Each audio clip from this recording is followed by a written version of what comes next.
up on the show, we have a special story about Clyde Kennard and his efforts to achieve racial equality here at USM in honor of Black History.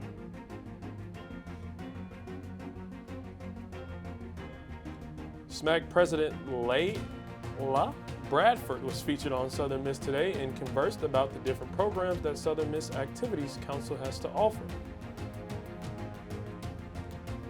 All of this and more on SMTV.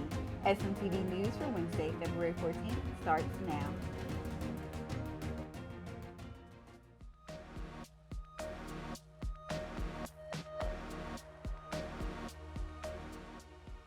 From the Chuck Scarborough Television Studio on the campus of the University of Southern Mississippi, this is SMTV News. News you can use. Hello, USM, and thank you for joining us on this beautiful Valentine's Day for another episode of SMTV. I'm Bethal Miles. And I am Amaya Norman. Here's our top news story for today. In honor of Black History Month, we covered the legacy of Clyde Kennard.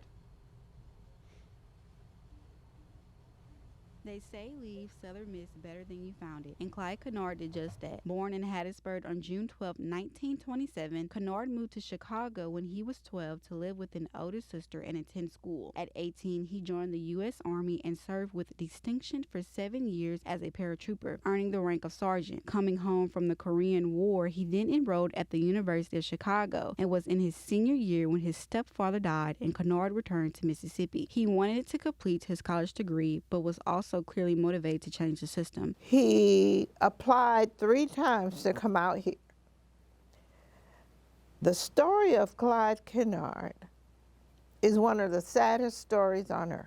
In 1955, Kennard was refused admission to the all-white Mississippi Southern College in Hattiesburg, now known as the University of Southern Mississippi. State Sovereignty Commission investigators sought derogatory information about Kennard to sabotage future applications but found none. His strategy to abstract Kennard's application included false shows of friendship by college president William D. McCain and Governor J.P. Coleman and visits by local black professionals in efforts to dissuade Kennard of his plan. On September 15, 1959, Kennard was on campus to register when tragedy struck. After McCain again denied him interest, Kennard returned to his car only to be arrested by 2 Forest County constables on trumped-up charges of driving at an excessive speed and illegal possession of whiskey. Local Judge T.C. Hobby found Kennard guilty of both charges. This wasn't his first sign of trouble. He applied the 3 times to come. He was turned down. The 3rd time, they accused him of stealing 5 bags of chicken feed.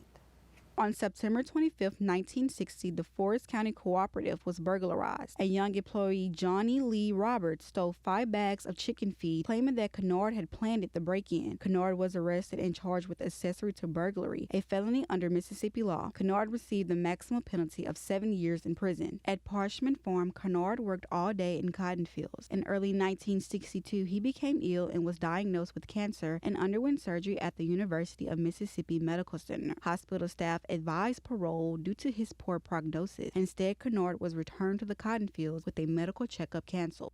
They were so mean to Clyde that they would have 2 prisoners hold him up and take him to the field to pick cotton or whatever they were picking because he couldn't even stand on his 2 feet. The NAACP mobilized, and national figures including Martin Luther King and Dick Gregory demanded his release. Finally, under pressure of bad publicity, Kennard died at Portsmouth. Governor Ross Burnett ordered his release in the spring of 1963. Kennard underwent surgery in Chicago, but it was too late. He died July 4th, 1963, and was buried in the cemetery of the Forest County Church where he had taught Sunday school and directed the choir. On March 30th, 2006, Kennard was declared innocent after subsequent investigation showed that he had been framed to atone for its role in this injustice. In 1993, USM renamed the Student Service Building Kennard Washington Hall in honor of Kennard and Dr. Walter Washington, the first African-American student to receive a doctoral degree from the university. Today, Clyde Kennard's legacy lives on at the University of Southern Mississippi.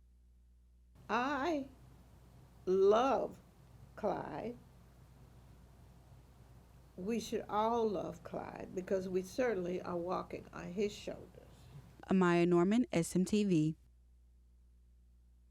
Organizations from all over campus came together to share information regarding their prospective group with students on our university. The Student Involvement Fair is an annual event held at the start of each semester to highlight student organizations on campus and aid students in finding an organization that could potentially pique their interest. This year, the event was held in the Thad Cochran Center lobbies located in the Union from 12 to 1:30 p.m. The setup for the involvement fair was give or take 30 minutes from around 11:15 a.m. to 11:45. Tables were set up for students in the TCC and Union lobbies. They were available on a first-come, first-served basis, and this fair was at max capacity. The Office of Leadership and Student Involvement has many types of organizations on campus, from those affiliated with academic majors, honor societies, frat and sorority life, along with religious and special interest organizations. Students can stay informed about upcoming events and activities hosted by LSI by following them on Instagram at USM_LSI. In the spirit of Valentine's, the British Studies program had a Valentine theme info session for students to join the program. The British Studies program London v. Valentine's. The info session is to offer students an overview of the British Studies program. It was located at the Cook Library Room 209A at 4 p.m. on Wednesday, February 7th. The program will run this summer in July in London and Edinburgh, Scotland. The purpose is to offer an overview of the program to students to see what question anyone might have about the program. If students go online, everything is there for them to know about the program. A description of the course overviews, the costs, etc. that students would want to know about it. The deadline for the British Study program will be on February 23rd. Students can get all the information they want to know about the program on the website at www.britishstudies.com. Our next story. This past week on Southern Miss Today, we were delighted to interview the SMAC president, Leah Bradford. Here's what she had to say.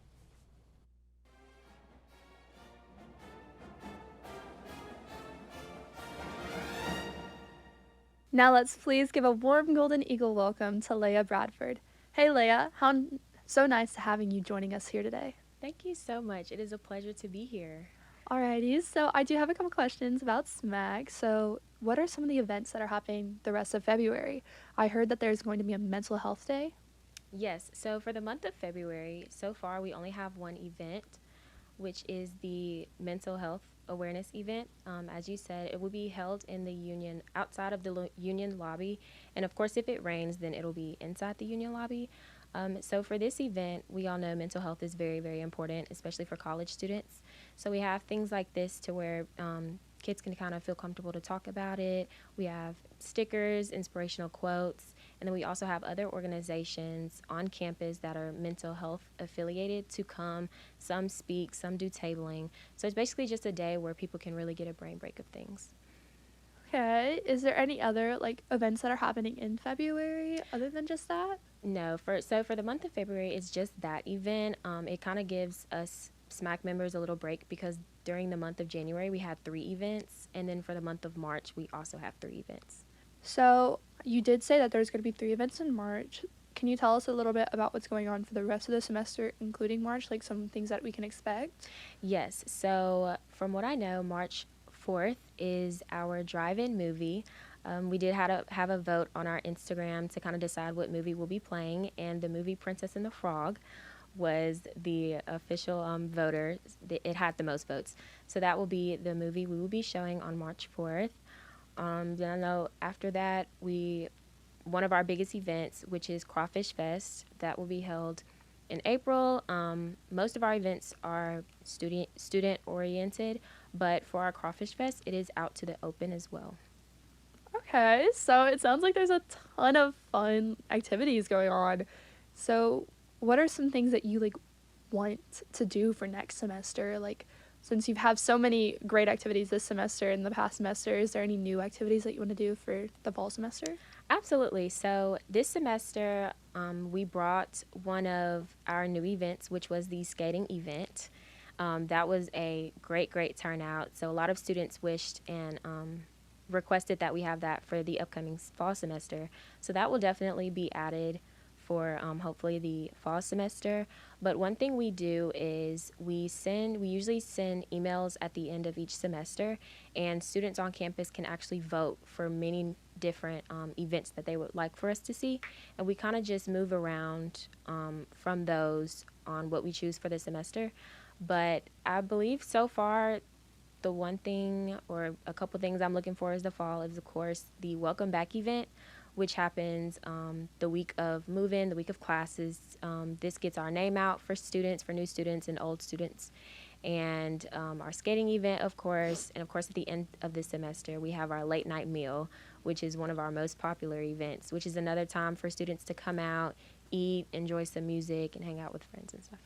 So you have so much knowledge on everything SMAC. I mean, of course, you're the president, so I'd hope so. But can you just tell me about, like, what it is being the president? Like, it's so interesting. Yes. So this is actually very new to me because I was enrolled in SMAC for only one semester, and then I got voted into the president role. So it was definitely nervous for me, but I was very excited and honored to be able to have this opportunity.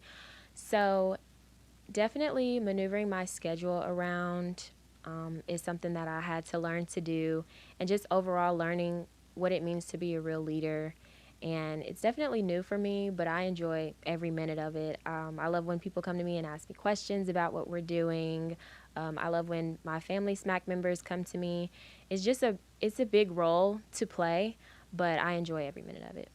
What are some, like, the best memories that you have of SMAC? Just so, like, some of the students who are curious about joining or going to these events, like, because I know it's a big thing, like, sometimes people don't know how to get involved. So, like, what are some of your favorite memories from it? Oh, wow.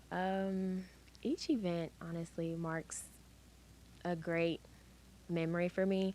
But I think so far, my favorite memory has to be the skating event.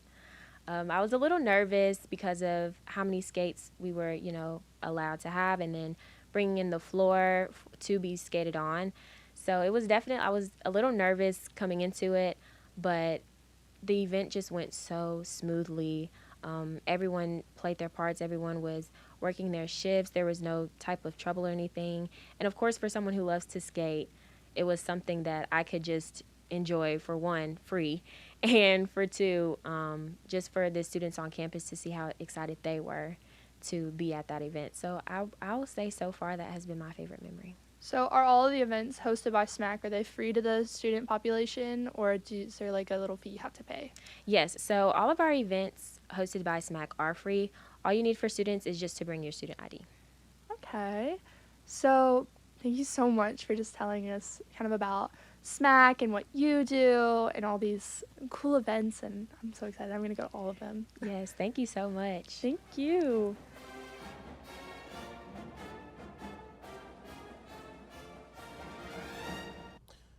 What an empowering story by that young lady. Stay tuned for news and more. Don't go anywhere. And right about now in the show is when we cut to our MDOT traffic cam out there on Hardy Street. But instead, since it's a Valentine's Day episode, we're going to do things a little different and show you, our viewers, your loved ones. Caught a little bit of magic in your eyes last night. You were shooting pool, you were taking shots under the dim lights. Got a little smile that knocked me off of my seat. I started falling for you. And I didn't know what to do, but I knew that I had to make a move. From the moment that I watched you walk into my life, yeah, I just knew that I had to make a move.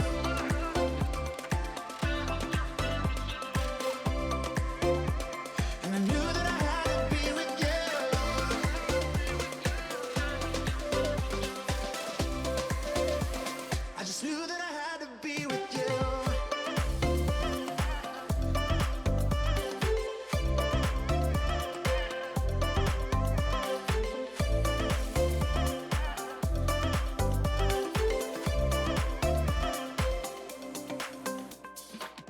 Thought about us eating breakfast in my bed. We were holding hands, I was making plans, a future so bright. Caught a lift uptown, down by the bay under the stars. I started falling for you. And I didn't know what to do.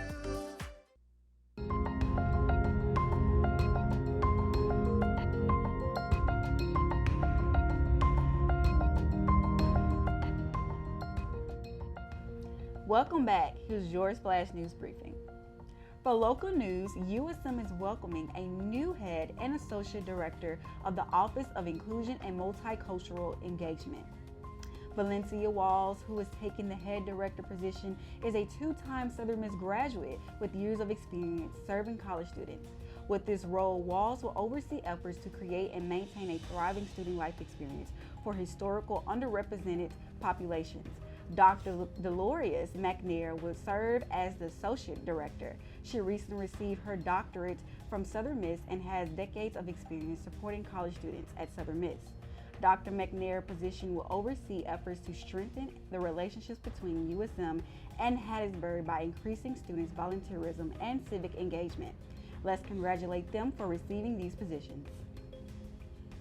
And over in state news, Usher, the main performer and attraction during the Super Bowl, had a little help with him from one of Mississippi's very own JSU's Sonic Boom. The Sonic Boom is the marching band for Jackson State University, and JSU officials said that they were handpicked to play alongside Usher during the halftime show back in November 2023. Jackson State is the latest HBCU school to perform at the Super Bowl, and because the Super Bowl falls within February, which is also Black History Month, HBCUs and their bands are used to performing in the halftime show. The Sonic Boom of the South is also planning on performing at the 136th Rose Parade in 2025. Now for national news, this past Tuesday, the Senate passed a foreign aid bill that would send $95 billion to Ukraine, Israel, and Taiwan. The final vote was 29-70. The bill is considered a national security support package. The package includes $60 billion for Ukraine, $14 billion for Israel, $9 billion in humanitarian assistance for Gaza, and nearly $5 billion for the Indo-Pacific. The package was up for a vote after a revised version that includes more border and immigration provision had been rejected. With all this weather being up and down, and one day is cold, the next day is hot, you would say, Amaya, today is Valentine's Day, right? Yes. A day of Love. So let's go to Carlton Love and see what he has with that weather report.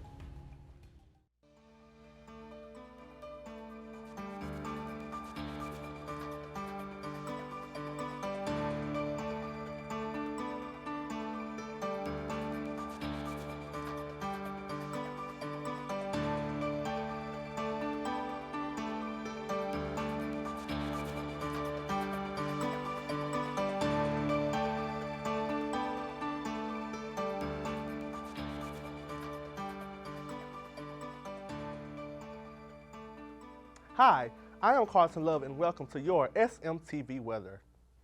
Let's get straight to it. Thursday, we will have a high of 72 and a low of 49. Thursday also holds a rain chance of 7% and partly cloudy skies. Now, let's head into our 5-day forecast. Those clouds on Thursday might eventually give us some rain on Friday and Saturday. So Friday and Saturday will be mostly cloudy. Friday will have a high of 68 and a low of 47. Saturday is going to have a high of 51 and a low of 31. Sunday, we will finally see those clouds go away and have a sunny day with a high of 56 and a low of 31. And to wrap up our 5-day forecast, Monday will continue to have clear skies with a high of 64 and a low of 41. Now heading into our rain chances. The rain chances this week will start off on the low side on Thursday and then spike to 44 on Friday. Saturday will have an even higher chance of rain at 47. Sunday will bring us back down to the single digits with a chance of 2%. And finally, Monday will round us out with a 6% chance. The only days you might need an umbrella this week are Friday and Saturday. And that ends your SMTV weather report. Stay informed, stay prepared. Whether rain or shine, be weather wise. Join me, Carson Love, for the latest updates on SMTV weather. See you next time.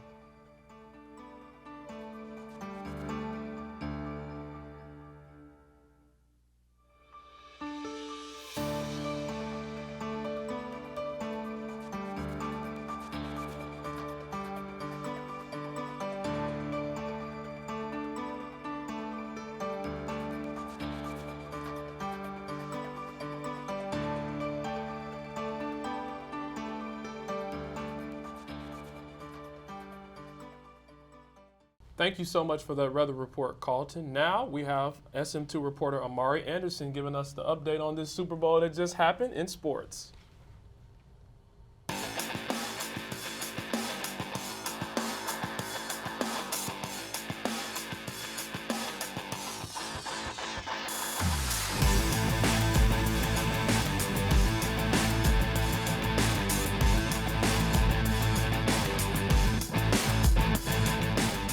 Welcome back to your SM2 Sports Recap. I'm Amari Anderson, and we have a different yet exciting recap for you this week. So be sure to stay by your screens so you can hear all things Eagle sports. The Lady Eagles are now 13-10 after winning one game on the road to Georgia Southern 62-54 and dropping one to Buffalo on the road 46-62. The women will be back in action this Thursday at 5 p.m. in the Reed Green Coliseum as they take on the Arkansas State Red Wolves. The men's basketball team is 14-11 after a victorious weekend where they defeated Old Dominion 73-78 and Western Michigan 54-86. Victor Iwaku and Austin Crowley had a pair of double-doubles for both games in the victory against Old Dominion. Crowley had 30 points with 11 rebounds and Iwaku had 12 points and 11 rebounds. On Saturday, the duo did it again, Iwaku with 31 points and 13 rebounds and Crowley with 10 points and 10 rebounds. The men will be back in action Thursday at the Reed Green Coliseum in a doubleheader where they will take on ULM at 7:30 p.m. Softball season has hit the ground rolling. The Lady Eagles had 5 games over the weekend in the River City Leadoff Tournament in Jacksonville, Florida. The Lady Eagles won 2 of their 5 games and got a sneak peek at a conference matchup as they took on James Madison. The Lady Eagles will officially swing open their season on February the 17th as they take on Missouri State at 1 p.m. Baseball season is here as well. The Eagles will be blasting off its first weekend series starting February the 16th at 4 p.m. as they host Marist. And lastly, the moment you've all been waiting for. This week's Player of the Week goes to Victor Iwaku, who had an electrifying weekend. Iwaku had a total of 46 points and 24 rebounds to complement the 2 wins over the weekend. But that's all for this week, folks. Make sure you catch us back next Wednesday for the recap of the Eagles. Peace, y'all.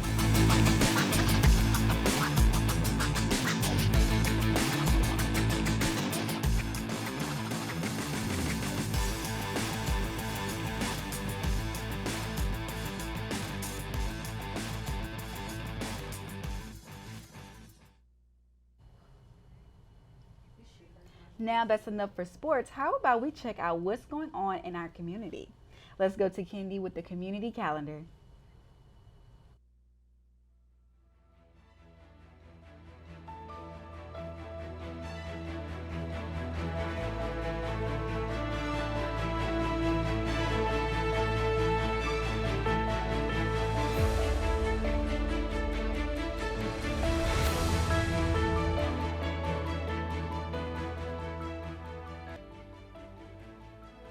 Hey Golden Eagles! My name is Kennedy Drake and I'm here with the Community Calendar, where we gather information from around campus and within the community near you in Hattiesburg. This weekend, an exposition of photographs taken by Herbert Randall will take place February 16th at 10 a.m. to 5 p.m. at George Hurst Building Gallery of Art and Design. The photographs are from 1964, when resident State College students and voting rights organizers came to Hattiesburg to secure voting rights for African Americans in Mississippi. There are plenty of other exposition dates if you can't attend this one. Visit our website calendar.usm for more information. Hattiesburg Downtown Grill and Grocery event will be held February 16th at 7 p.m. through February 17th at 12 a.m. National touring artist Riff Johnson is coming to town with new music just for you. Riff's mix of skilled guitar playing and awesome vocals will have you singing along and leave you wanting more. There will be another amateur photo competition for adults and children, February 17th from 3 p.m. to 6 p.m. Entries will be judged by 3 professional photographers, and a $100 prize will be given to the best in both adult and children's division. Entry is $5 per photo. For more details and applications, visit the website on screen. The Ambassador Series will present Lift Every Voice with music from the Civil Rights Movement on February 22nd at 12:15 p.m. at Filming Education Center Auditorium. John Christopher Adams will be featured in this concert to commemorate Black History Month. This will be a celebration of music that communicated the heartache and hope throughout the civil rights movement. These songs will take the audience on an amazing musical journey. If you have an event you would like for us to promote, send it to sm2news@usm.edu. This is just one way we thank our community for watching Southern Miss TV and supporting us here at Southern Miss Student Media Center. Visit our website at sm2media.com to keep up with all of our news. Signing out, I'm Kennedy Drake, and this has been your Community Calendar. Stay blessed.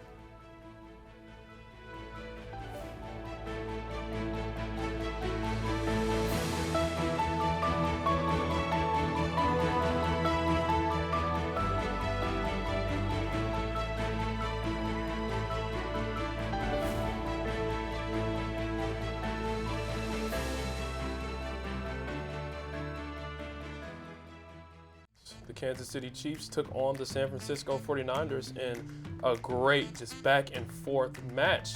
In this historic showdown, the Kansas City Chiefs secured victory over the 49ers in a nail-biting game in Las Vegas.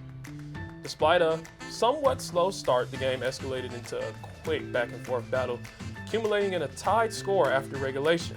But yet again, the Chiefs quarterback, Patrick Mahomes, showcased his talent and resilience, leading his team to victory with some impressive plays, including a crucial 8-yard scramble on 4th and 1, which basically allowed for the Chiefs to win the game. The game also marked as the debut of the new overtime rules, ensuring both teams have an opportunity to score the ball. Ultimately, Holmes connected with wide receiver Mecole Hardman, which sealed the win for the Chiefs, triggering a celebration amidst a backdrop of red and yellow confetti. Super Bowl being held in Las Vegas added to the spectacle, making it an even more unforgettable event for fans and players alike. Also, Usher brought it down with the halftime show, performing a wide array of his hits like Let It Burn, Love in This Club, and Yeah! This performance featured JSU's Sonic Boom, Roller Skaters, and an amazing performance by her on the guitar. Speaking about her, this also had a ton of surprises. Let's talk about Alicia Keys, Ludacris, Lil Jon, Jermaine Dupri, and will.i.am amongst those stars. Amaya, what do you think about the game? Give me your honest, how do you think about it? Okay, yeah, but I give it at least about 8.5. Okay. It wasn't bad. I liked the theme, which gave very much of like a Las Vegas thing. Mm-hmm. But I give it an 8.5. I was happy that he did brought out her. Mm-hmm. That was the best part. She's always a fan favorite for sure. Yeah. But you heard that right. Beyonce dropped 2 new songs during the Super Bowl. She dropped a song titled Texas Hold'em and 16 Carriage, topping into her country girl area with these 2 singles. Beyonce became the first Black woman to have a #1 hit on the country charts in history. She also had a commercial with Verizon where she revealed the release date for Act 2 of Renaissance. It will be released on March 29, 2024. And other music news, Kanye West's highly anticipated Vulture album also dropped this past weekend, reaching #1 in at least 100 countries on the Apple and iTunes charts, proving that Mr. West still has it and is not slowing down anytime soon. Taylor Swift also announced at the Grammys her newest studio album is coming out. It is titled The Torture Poet Department. It will be released on April 19th. I know all the Swifties are looking forward to that album. Yes, 100%. And Amaya, also within that Super Bowl, did you catch some of those trailers? Did you catch a couple of them little movies that's coming out? I did. Look, hey, don't even worry about it, because if y'all didn't, best believe they're going to be up soon. So, welcome to SMTV Cinema, where we break down the newest movies coming out. During the big game, trailers for Wicked, Deadpool, and Wolverine, as long as Kingdom of the Planet of the Apes were shown. These are highly anticipated releases that they are aiming to come out with in the fall of 2024. With Valentine's Day in the air, here are some of the most watched rom-coms of 2023. Starting off with one of my favorite motion pictures, The Other Zoe. This movie, which harps on the cheesy stereotypes of romantic comedies by making them main character. Zoe, an anti-romantic who points out the obvious formulas that cause the predictable plot to advance, come out on October 20th of last year. The film stars the talents of Joseph Langford and Drew Starkley as the main leads. If you would much rather watch a movie that follows the conventions of rom-com universe, then Happiness for Beginners might be your style. Happiness for Beginners is a romantic comedy that takes a turn by including an element of survival. Yes, that's right. The protagonist Helen, played by Ellie Camper, and love interest Jake, played by Luke Grimes, are first found at odds but eventually discover that they have feelings for each other through the unique setting in the story. The story is really good and it has a nice splash of comedy as well. So, give or take, that'll be all for SMTV Cinema until our next screening. Thank you so much for watching SMTV. Make sure to visit our social media pages and like and follow and subscribe to our YouTube channel, Southern Miss Student Media. If you would like to submit a news tip, email us at sm2news@usm.edu. Yes, 100%. Also, if you would like to advertise for SM2 Media, please reach out to us at Josh Wilson at joshwilson.edu@usm.edu. You can find all these stories and more on our website, sm2media.com. But for this Valentine's Day, that's it for SMTV. Thank you all for joining us. We'll be seeing you more, and we'll probably see you again next week for our next show. Always remember, Southern Miss To the top.